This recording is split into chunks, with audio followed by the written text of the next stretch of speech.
Hi, we're here with Robert Marchesi, art director on Hitman Absolution with IO Interactive. Tell us about what you're seeing at E3 today. What are we showing off? Well, this year at E3 we are showing lots of stuff compared to the last year. Last year we had one piece of code, which was the Run for Your Life code, but this year we're actually trying to make it even bigger and better. So we have on the floor the King of Chinatown, which is a playable demo and it's the first time the public has hands-on and we can get some feedback from what people are doing with the game. And then we have a longer demo which is showcasing our Kill Sandbox gameplay in the City of Hope, and it's called the Streets of Hope, where Agent 47 has 5 targets and one extra person that he has to kidnap on top of that. Okay. And you can play that however you want, right? You can be kind of brash and go all out attacking or stealthy. You can definitely play this game and all the other levels that we have shown so far in any way you want. That's really important for the franchise and what it is all about. It's about choice and what the player wants to do with all the tools at his disposal. One thing that is really important to understand is that there is no forced combat in Hitman Absolution. With the exception of the targets, which are of course your main objective. You have to kill them, right? You have to kill them. Then there is no forced combat. We have showcased in the trailers some more action-oriented storylines, but it's just a way to present the more action-oriented side of the game. Those levels that have been showed in the trailers, they can be played in a very stealthy manner where no one gets actually touched by 47 along the way. And this is really important because it ties into our rating system. We have the silent assassin rating, and that is a staple element of the series. And we cherish it and want to keep it in the series. And this time around, to actually achieve this rating, you have to be not only not seen by anyone, but also have to remove any evidence of your whereabouts on the level prior. Okay, that's cool. So we've seen a little bit of Chinatown on the show floor. It's got a very sort of distinctive visual style, some purples going on there and all sorts. Can you explain how you came to that kind of style, any sort of inspiration you had? Well, the inspiration for King of Chinatown was it's a bit of a homage to the older levels from the other entries, but it's what really makes that level stand out is the lighting and the mood that is present there. We have this is one of the early Kill Sandbox levels where 47 has to take out one target, the King of Chinatown, and he has several options and tools to do this. You are also present in a big crowd, and the crowd is a huge element to define the mood of a level, because that is definitely just not only a gameplay element but also a very strong visual element.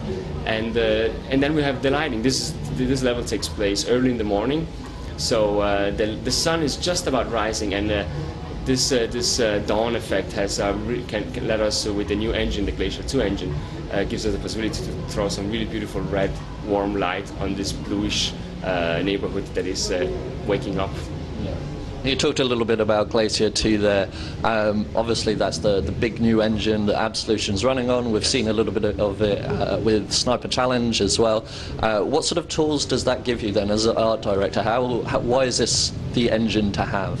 Well, it is the engine to have because it was made with Absolution in mind, and Absolution was made it was made with this engine. The two things complement each other. When we set out to produce this game, we realized that we needed new tools because this was wanted to be the most ambitious game in the series yet, and that is what Glacier gives us. From a production point of view, it's an incredibly flexible engine that allows level designers and graphic artists to have a much faster turnaround, to prototype faster and get results that can be tested and give feedback to each other in a meaningful way. And also, it's a much more powerful tool from programming and, for instance, just lighting point of view. That it allows us to have dynamic lights, and it's just in general a much more flexible tool. Right, so like it gives you basically more time to, get this game polished, looking the way you want. Obviously, we've got the game coming out in November. What are you doing with the few months you've got left? With the few months we have got left, we are actually extremely busy because we are reaching our we're reaching our beta deadline. What we're showing here on E3 is our pre-beta, which means that it's finished, but it needs still some polish, and the polish is really what will make this game shine in the end. And the polish can be anything from graphical elements to bugs or to some minor gameplay tweaks. And God is in the details, and people are really going crazy with trying to tweak it and make it as good as possible with the time they have left. And I know you get this question a lot, and we have touched on it a little bit earlier. Obviously, there's been a lot of trailers, a lot of action scenes, and some of the Hitman fans, understandably, like the ones from back in the original days, a little bit concerned that it's not the Hitman they know and love. Obviously, I know that's different, and so do you. So could you maybe talk about what sort of values it retains from the original series? Why are they going to love this game? Well, I'm pretty sure that the original fans from the series, they're gonna love these games, and I think that with the code we're showing on E3 now, we're putting those doubts to rest, because it's we have two different kill sandbox levels that we're showing for the people here, and they are classic Hitman like we know them. You have one target and different ways to take him down, ranging from poisoning him to blowing a car up to just plain shooting him. And the spectrum of stealth goes from not having been there at all to actually just going and shooting everyone in a crowd and calling SWATs on you. The trailers that we have shown so far have all taken inspiration from levels that 47 will visit doing Absolution. We have chosen to show a more action-oriented approach because for story purpose it just works better in a trailer like that. But we do hint also at all the elements of the stealth side of the gameplay, like a bit of sneaking and a bit of garroting and poisoning people. What we've shown in the trailers is maybe a bit more action-oriented, but that is also because of a storytelling device that it just works better in that format. But when we are showing the gameplay and the game itself, I do hope that people realize that it can be played in any other way that they want. I mean, what we've done so far is first we presented Glacier 2 in a very cinematic approach with last E3. Then we presented the Orphanage code, where we played the level twice, the same level, but in completely different approaches. And this was to prove that the AI was flexible enough to cater to different play styles. And we also wanted to expand on the arsenal 47 has that we have presented so far. And this basically brings us to E3 now, where we have thought to the people, we've shown to the people what 47 can do, and now we're giving him a target. And now it's up to the players to do what they want with it. And this is classic Hitman as they know it. Yeah, and it's all about choice, so they can do it exactly how they want. Even, you know, the instinct kind of mode that he has, you don't have to use that. That's just player choice. So if you want to go and turn everything off, that's fine. You can do that and just be stealthy, right?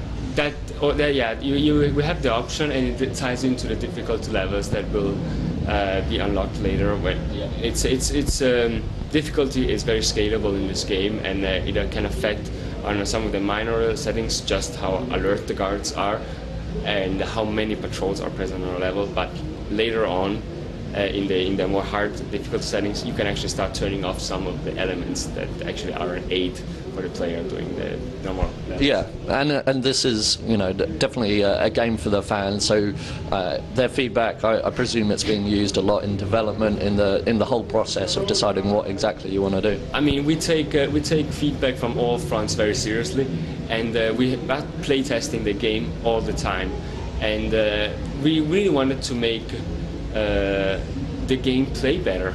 And I know there is a bit of concern about when you use the word accessibility, but that can be used in many different ways. Just, for instance, tweaking the controller layout or the settings and the way 47 feels when the player is in control of him is also something that will aid accessibility. I personally feel that our cover system is one of the best for in this current generation of third-person titles. It's incredibly responsive, and the way 47 can roll from cover to cover around them is incredibly.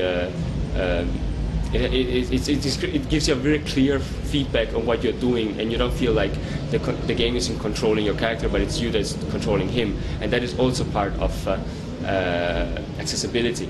And we do tweak those values also by using user research and figuring out, okay, what do they feel? Is he too cumbersome? Is it too clumsy? Too fast? And we always try all the time to take in as much feedback as possible to make the game as good as we possibly can in the time we have. Brilliant, glad to hear it. So we've got a few questions from online, just a few. So on Twitter, someone asked, what sort of weapon customization can we expect? Is there anything you can reveal about that and the weapons available? I can't go too much into detail, but the weapon customization is already hinted in the sniper challenge that we are releasing as a pre-order incentive for Absolution, where when completing certain objectives, you will actually be able to unlock better upgrades for the weapons you have, like, for instance, bigger magazine or less recoil or something like that. Okay. And the last trailer we saw, Agent 47 had a plaster on his barcode. What's going on there? I mean, we can take some guesses, right? Well, it's I think some things should be left for the players to discover when they are playing the game for themselves. But what I think is important is that for the first time we want to give a bit more of a personal journey to 47, and some surprises will I think should be better. Yeah, we don't want to reveal too much. You've got to enjoy the game. So final question, we'll just leave with what's the most enjoyable thing for you personally, having worked on Absolution, whether it's just the fact that it's Hitman or it's just a component of the game that you really like? Well, I think that this project has meant so much for me on a personal level because I worked with it for so long that it's really hard to pinpoint one single aspect. I mean, there is from a production point of view, talking with my team members and seeing how they can create interesting scenarios and characters and worlds for the level designers to use. It's very rewarding process. I personally love all the NPCs that are in this level, in this game.